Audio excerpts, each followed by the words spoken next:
Which would you rather be? Happy or blessed? Well, we know since we're in church and blessed is a good Bible word, we're supposed to say blessed, right? Blessed is a God word. It's associated with God. But what about our everyday actions? Our words? What we do, what we say? What do they say that we desire most? Being blessed or being happy? What I see more often is people exhibiting a desire for happiness. Now, the good news is, as I read the Bible, have any of y'all read the Bible? A few of y'all read the Bible? As I read the Bible, I have not found anything bad about happiness. Nowhere does it say that if you're a Christian, you can't be happy. How does that sound? How'd you like to be a Christian and be happy? Sure sounds better than being unhappy to me. I have to confess, though, that I have met some Christians throughout the years that seem to think there's a correlation between being a Christian and being unhappy. If you want to be holy, well, better not be happy. I've even run into some people throughout the years that think that God is part of the unhappiness game. It's like God's upstairs somewhere keeping an eye out on us, watching us, trying to figure it out what it is that'll make us unhappy. And once He figures it out, inflicting it on us. You know, God, the cosmic killjoy. Let's try a little research of our own this morning. A little research into happiness. Let's look at the world around us and see what kinds of things might make us happy. And once we figure it out, then figure out how to pursue it for ourselves. What are some of the candidates that we see out there for happiness? If we pay attention to the advertising that's out there, we see first that there are some really happy places out there. Let's look at a few. Have you ever heard that there's a place that bills itself as the happiest place on earth? Anybody know where that is? Disneyland, Disney World. I know I liked it when I was a kid. When I was 5, 6, 7 years old, we lived in Long Beach, California. Long Beach is just down the road from Anaheim. Anaheim is where Disneyland was. So we went there with some regularity. And I was so happy to go to Disneyland. And then later on, when we lived in Maryland and my grandmother was living in a retirement home in Orlando, Florida, we just had to go to Disney World once. And it was so much fun at Disneyland. I was so happy. And they have Disney characters there. Have you been there? Have you seen those Disney characters? They have big old smiles plastered on their face all the time. It's so happy. And one of my favorite things at Disneyland, Disney World, is they have these rides that just fling your body around. It's so happy, and the noise and the crowds and the sunburn. Well, maybe not the sunburn. How can you get any happier than Disneyland or Disney World?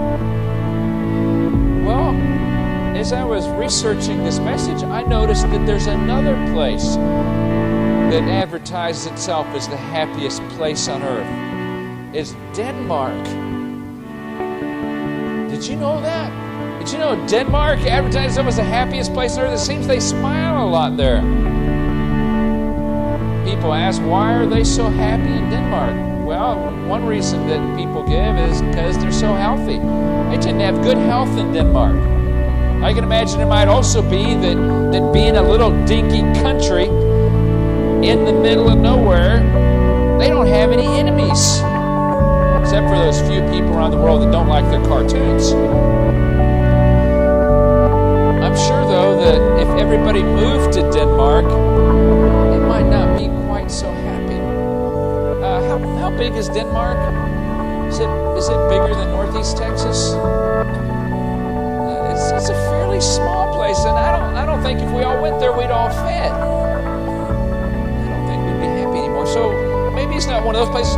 I've got another idea. How about a casino? Have you ever seen an ad for a casino? How do people look on casino ads? Is that how they look? They're smiling. They're happy. Casinos are happy places. full of fun and excitement. You get the idea of watching ads that if you go, it'll be your turn for the big one. You'll pull the lever and out will just shoot money beyond your imagination. Or you'll roll the dice and you win the big one. Or you'll get the next hand of cards and you'll just the one to get you the big one. Happy are those who mourn, for they will be comforted. Happy are the meek, for they will inherit the earth. Happy are those who hunger and thirst for righteousness, for they will be filled. Happy are the merciful, for they will be shown mercy. Happy are the pure in heart, for they will see God. Happy are the peacemakers, for they will be called sons of God.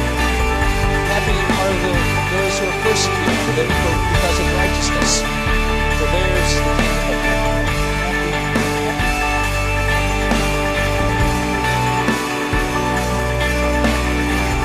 You see how happiness and some of the things that are described there don't seem to fit. Happy are those who mourn. Have you ever mourned before? Does it seem to you, or is it just me, that mourning and happiness are sort of opposites?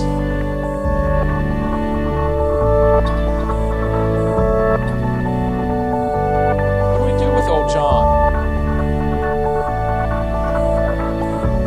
Look at the context. The context of the Beatitudes, the context of the Sermon on the Mount, the context of Jesus' teaching and preaching as a whole. He was talking about the kingdom of God. Well, Matthew's terminology is the kingdom of heaven, for the most part.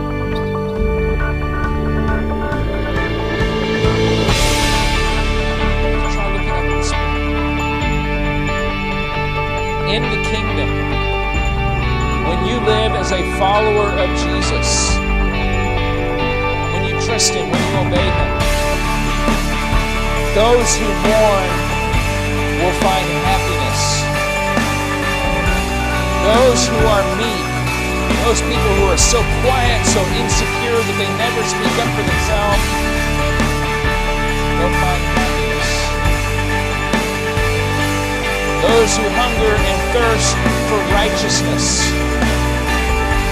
which is those people who feel like life has screwed them over and they never get anything just done for them.